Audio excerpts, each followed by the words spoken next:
आइए आज आप सब सुनेंगे श्री सत्यनारायण व्रत की कथा।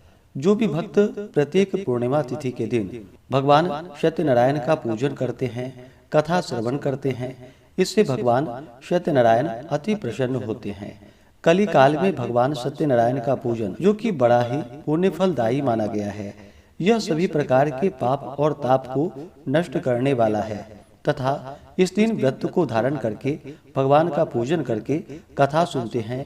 इससे भगवान सत्यनारायण अपने भक्तों के सभी प्रकार के दुख और कष्टों को दूर कर देते हैं तथा सुख और समृद्धि का आशीर्वाद प्रदान करते हैं और अंत में भगवान की धाम की प्राप्ति होती है। तो आइए सुनते हैं श्री सत्यनारायण व्रत की कथा। तो बोलिए प्रेम से श्री सत्यनारायण स्वामी की जय। श्री सत्यनारायण व्रत कथा, पहला अध्याय। एक समय की बात है, एक बार नैमिषारण्य तीर्थ में सौनकादि 88,000 ऋषियों ने श्री सूत जी से पूछा कि हे प्रभु, इस कलयुग में वेद विद्या रहित मनुष्यों को भक्ति किस प्रकार से मिल सकती है तथा उनका उद्धार कैसे होगा।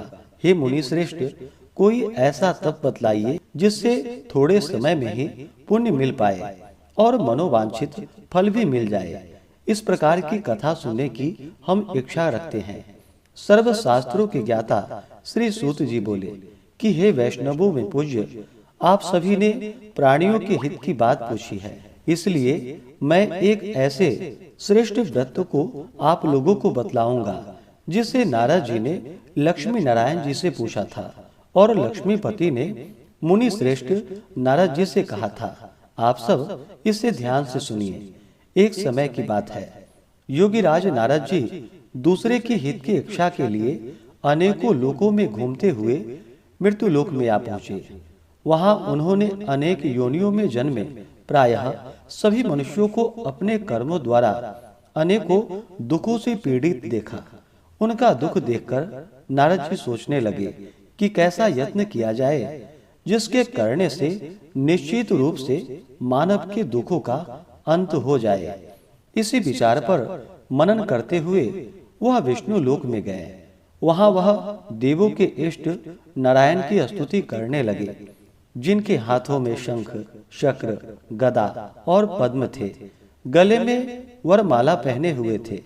उनकी स्तुति करते हुए नारद जी बोले कि हे भगवान, आप अत्यंत शक्ति से संपन्न हैं तथा वाणी भी आपको नहीं पा सकती। आपका आदि, मध्य तथा अंत नहीं है। निर्गुण स्वरूप सृष्टि के कारण भक्तों के दुखों को दूर करने वाले हैं। आपको नमस्कार है। नारद जी की स्तुति सुनकर विष्णु भगवान बोले कि हे मुनि श्रेष्ठ, आपके मन में क्या बात है? आप किस काम के लिए पधारे हैं, उसे निसंकोच होकर कहिए। इस पर नारद मुनि बोले कि मृत्यु लोक में अनेक योनियों में जन्मे मनुष्य अपने कर्मों के द्वारा अनेकों दुख से दुखी हो रहे हैं। हे नाथ, आप मुझ पर दया रखते हैं तो बतलाइए कि वो मनुष्य थोड़े प्रयास से ही अपने दुखों से कैसे छुटकारा पा सकते हैं। भगवान श्री हरि बोले कि हे नारद, मनुष्यों की भलाई के लिए तुमने बहुत ही अच्छी बात पूछी है, जिसके करने से मनुष्य मोह से छूट जाता है। वह बात मैं आपसे कहता हूँ, उसे सुनो। स्वर्ग लोक व मृत्यु लोक में दोनों में एक दुर्लभ उत्तम व्रत है जो पुण्य देने वाला है। आज प्रेमवश होकर मैं उसे आपसे कहता हूँ। श्री सत्यनारायण भगवान का यह व्रत अच्छी तरह विधान पूर्वक करके मनुष्य तुरंत ही यहाँ सुख भोग कर मरने पर मोक्ष को प्राप्त होता है। श्री हरि के वचन को सुनकर नारद जी बोले कि उस व्रत का फल क्या है और उसका क्या विधान है? यह व्रत किसने किया था? इस व्रत को किस दिन करना चाहिए? सभी कुछ विस्तार से बतलाइए। नारद जी की बात सुनकर भगवान श्री हरि बोले, दुख व शोक को दूर करने वाला यह सभी स्थानों पर विजय दिलाने वाला है। मानवों को भक्ति व श्रद्धा के साथ शाम के समय श्री सत्यनारायण की पूजा धर्म पारायण होकर ब्राह्मणों व बंधुओं के साथ करनी चाहिए। भक्ति भाव से ही नैवेद्य, केले का फल, घी, दूध और गेहूं का आटा सवाया ले। गेहूं के स्थान पर साठी का आटा लेकर शक्कर तथा गुड़ लेकर के वह सभी भक्ष्य योग्य पदार्थों को मिलाकर भगवान को भोग लगाए। ब्राह्मणों सहित बंधु बांधवों को भी भोजन कराए। उसके बाद स्वयं भोजन करे, भजन कीर्तन के साथ भगवान की भक्ति में लीन हो जाए। इस तरह से सत्यनारायण भगवान का यह व्रत करने पर मनुष्य की सारी इच्छाएं निश्चित रूप से पूरी होती है। इस कली काल अर्थात कलयुग में मृत्यु लोक में मोक्ष का यही एक सरल उपाय बताया गया है। इस प्रकार से श्री सत्यनारायण व्रत कथा में पहले अध्याय की कथा पूर्ण हुई। तो बोलिए प्रेम से श्री सत्यनारायण स्वामी की जय। दूसरे अध्याय की कथा। श्री सूत जी बोले कि हे ऋषियों, जिसने पहले समय में इस व्रत को किया था उसका इतिहास कहता हूँ, ध्यान से सुनो। सुंदर काशीपुरी नगरी में एक अत्यंत निर्धन ब्राह्मण रहता था। भूख प्यास से परेशान वह धरती पर घूमता रहता था। ब्राह्मणों से प्रेम करने वाले भगवान ने एक दिन ब्राह्मण का वेश धारण कर उसके पास जाकर पूछा कि हे विप्र, नित्य दुखी होकर तुम पृथ्वी पर क्यों घूमते हो? दीन ब्राह्मण बोला, मैं निर्धन हूँ, मैं भिक्षा के लिए धरती पर घूमता हूँ। हे भगवान, यदि आप इसका कोई उपाय जानते हो तो बतलाइए। वृद्ध ब्राह्मण कहते हैं कि सत्यनारायण भगवान मनोवांछित फल देने वाले हैं, इसलिए तुम उनका पूजन करो।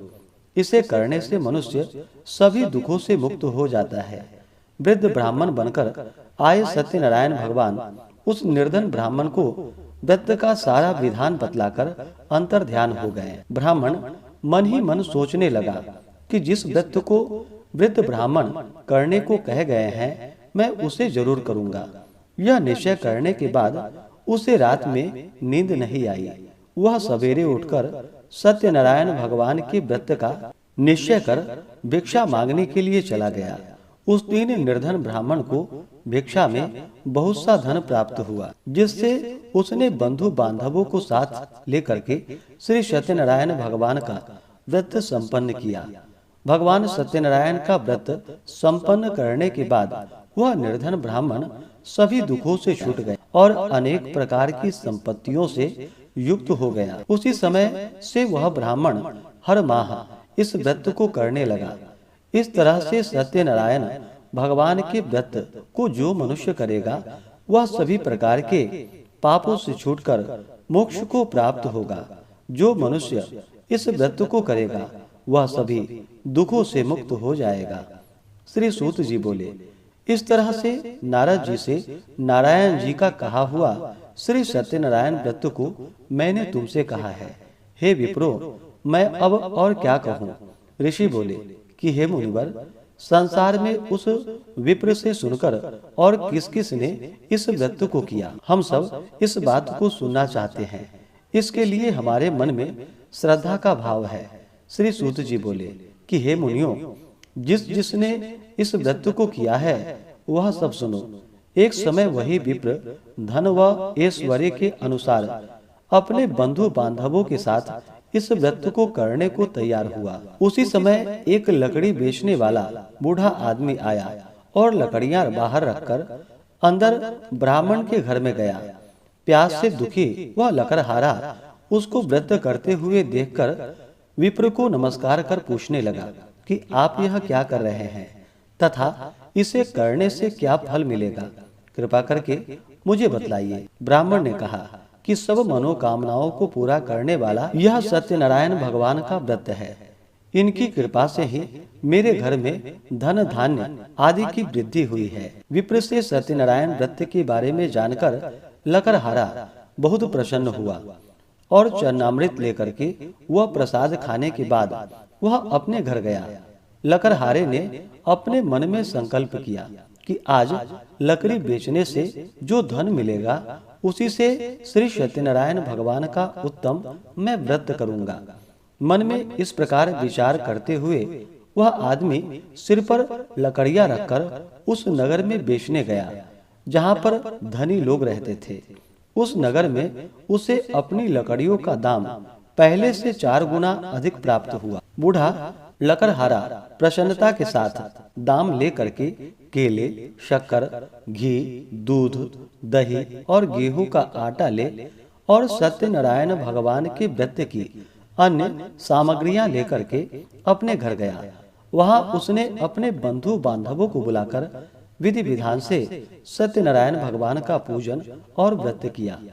इस व्रत के प्रभाव से वह बूढ़ा लकड़हारा धन, पुत्र आदि से युक्त होकर संसार के समस्त सुख भोग अंतकाल में वैकुंठ धाम को चला गया। इस प्रकार से श्री सत्यनारायण व्रत कथा में दूसरे अध्याय की कथा पूर्ण हुई।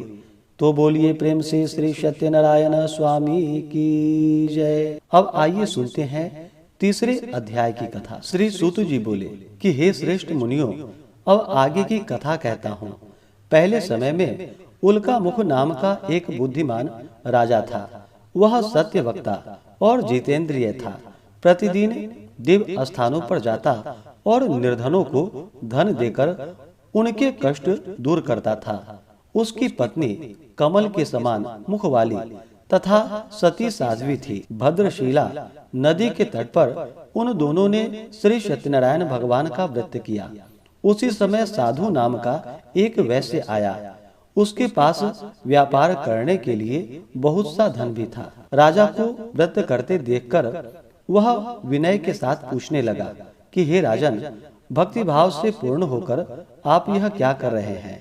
मैं सुनने की इच्छा रखता हूँ, तो आप मुझे बतलाइए। राजा बोला कि हे साधु, अपने बंधु बांधवों के साथ पुत्रादि की प्राप्ति के लिए एक महाशक्तिमान श्री सत्यनारायण भगवान का व्रत व पूजन कर रहा हूँ। राजा के वचन सुनकर साधु आदर से बोला कि हे राजन, मुझे इस व्रत का सारा विधान कहिए। आपके कथानुसार मैं भी इस व्रत को करूँगा। मेरी भी संतान नहीं है और इस व्रत को करने से निश्चित रूप से मुझे संतान की प्राप्ति होगी। राजा से व्रत का सारा विधान सुनकर व्यापार से निवृत्त हो वह अपने घर को चला गया।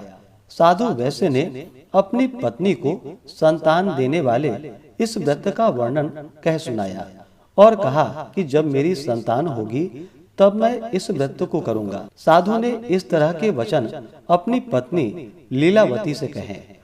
एक दिन लीलावती पति के साथ आनंदित हो सांसारिक धर्म में प्रवृत्त होकर सत्यनारायण भगवान की कृपा से गर्भवती हो गई। 10वें महीने में उसके गर्भ से एक सुंदर कन्या ने जन्म लिया।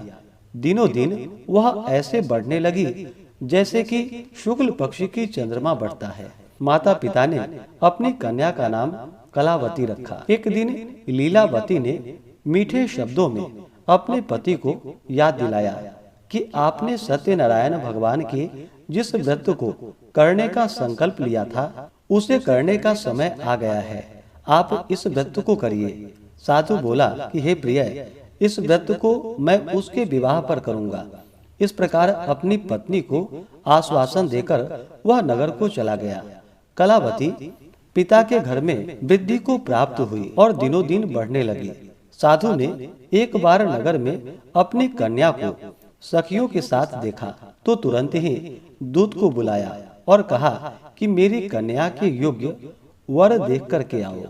साधु की बात सुनकर दूत कंचन नगर में पहुंचा और वहां देखभाल कर लड़की के सुयोग्य वणिक पुत्र को ले आया। सुयोग्य लड़के को देखकर साधु ने अपनी बंधु बांधवों को बुलाकर अपनी पुत्री का विवाह कर दिया। लेकिन दुर्भाग्य की बात यह थी कि उसने अभी भी सत्यनारायण भगवान का व्रत नहीं किया। इस पर श्री सत्यनारायण भगवान क्रोधित हो गए और श्राप दे दिया कि साधु को अत्यधिक दुख की प्राप्ति हो। अपने कार्य में कुशल साधु बनिया जमाई को लेकर समुद्र के पास स्थित होकर रत्नासारपुर नगर में गया। वहां जाकर दामाद ससुर दोनों मिलकर चंद्रकेतु राजा के नगर में व्यापार करने लगे। एक दिन भगवान सत्यनारायण की माया से एक चोर राजा का धन चुराकर भाग रहा था। उसने राजा के सिपाहियों को अपना पीछा करते देख चुराया हुआ धन वहां रख दिया।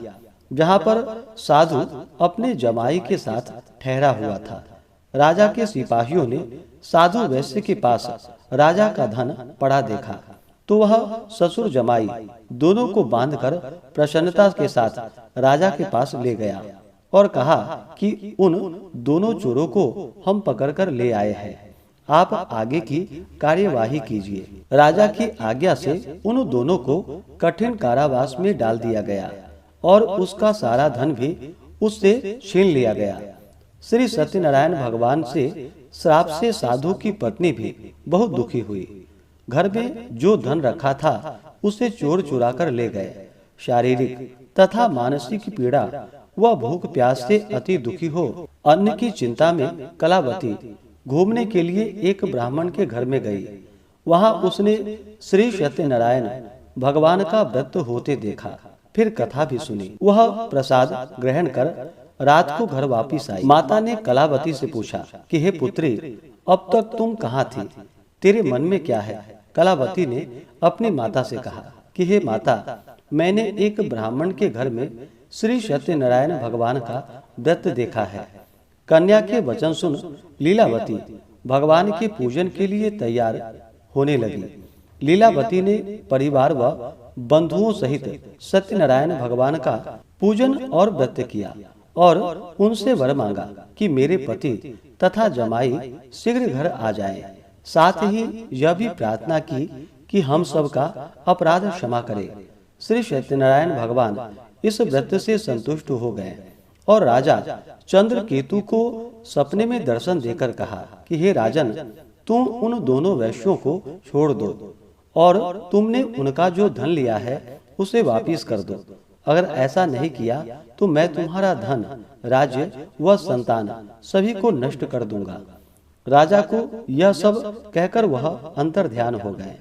प्रातः काल सभा में राजा ने अपना सपना सुनाया, फिर बोले कि वणिक पुत्रों को कैद से मुक्त कर सभा में ले आओ। दोनों ने आते ही राजा को प्रणाम किया। राजा मीठी वाणी में बोला कि हे महानुभावों, भाग्यवश ऐसा कठिन दुख तुम्हें प्राप्त हुआ है, लेकिन अब तुम्हें कोई भय नहीं है।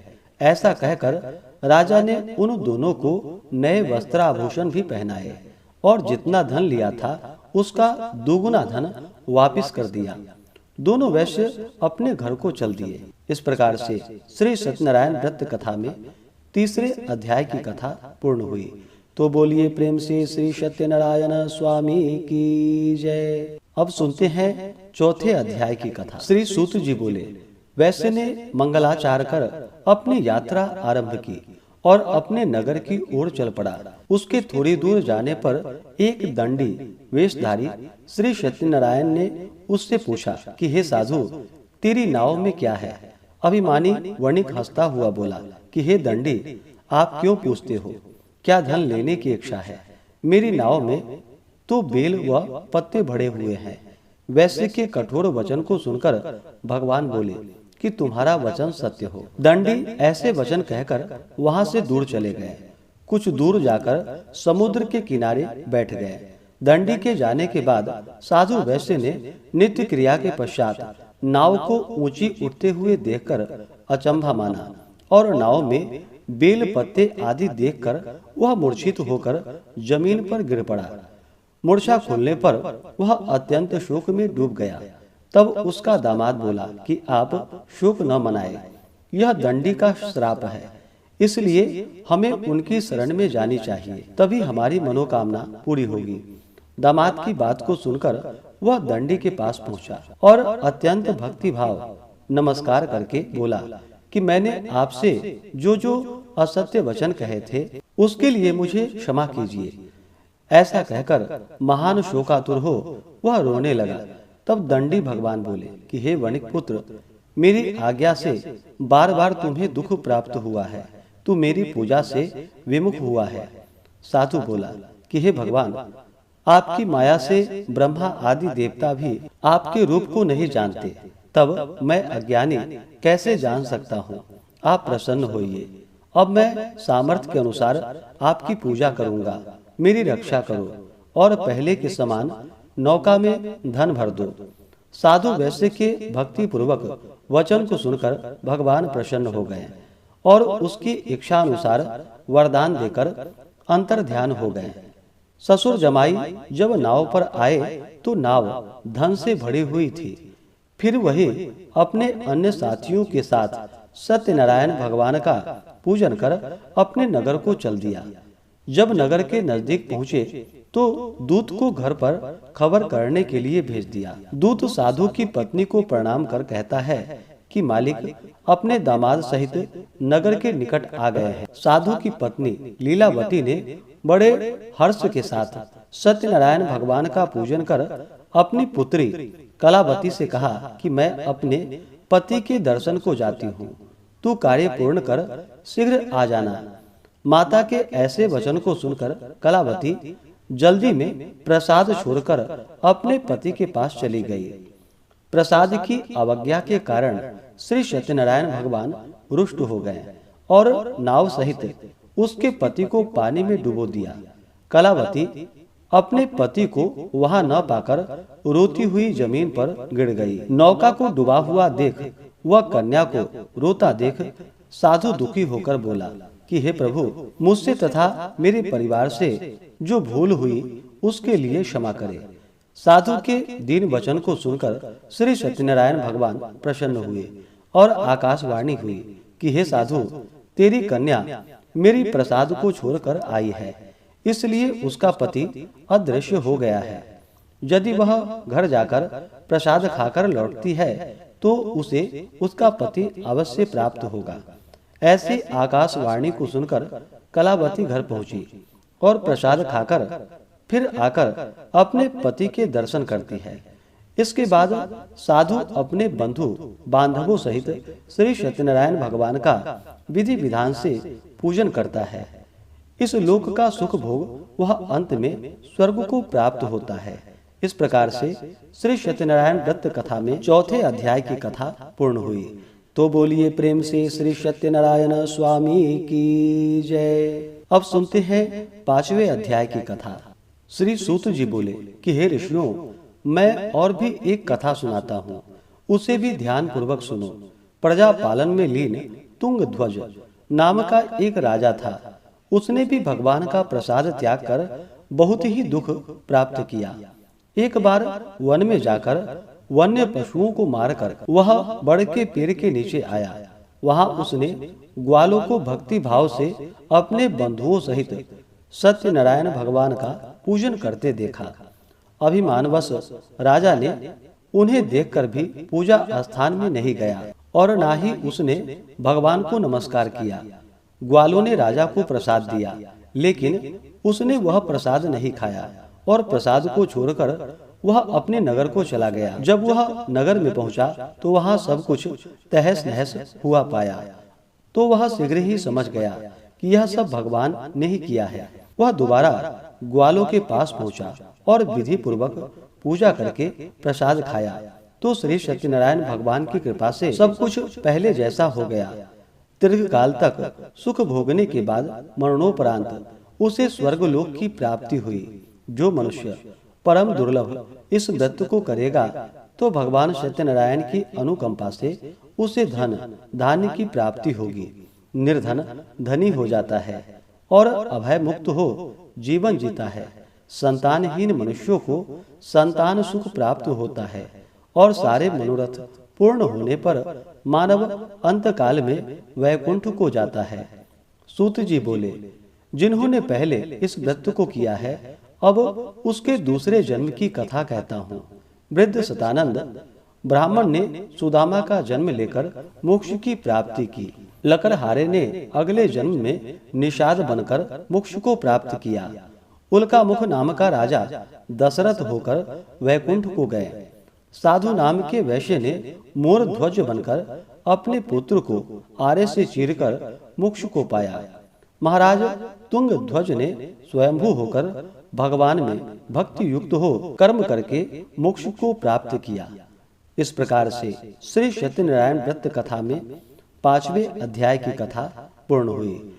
तो बोलिए प्रेम से श्री सत्यनारायण स्वामी की जय। इसी प्रकार से ज्ञानवर्धक जानकारियाँ प्राप्त करते रहने के लिए, व्रत पूजा के बारे में जानने के लिए, कथा को सुनने के लिए चैनल पे अगर आप पहली बार आए हैं तो चैनल को लाल बटन दबा करके सब्सक्राइब करें, साथ में बेल आइकन घंटी को दबाएं ताकि आने वाली वीडियो का नोटिफिकेशन आपको समय से मिलता रहे।